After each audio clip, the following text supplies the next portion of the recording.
hinding hindi ako magpipigil. Tataya lahat, hindi magtitipid.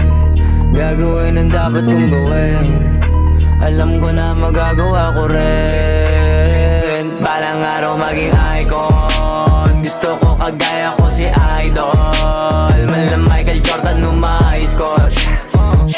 Kilalang magaling pagdating sa ring. Balang araw maging icon. Gusto ko kagaya ko si Idol. Kaya yung tiyaga ko tina-times 4. Rat-rat lagi parang rifle.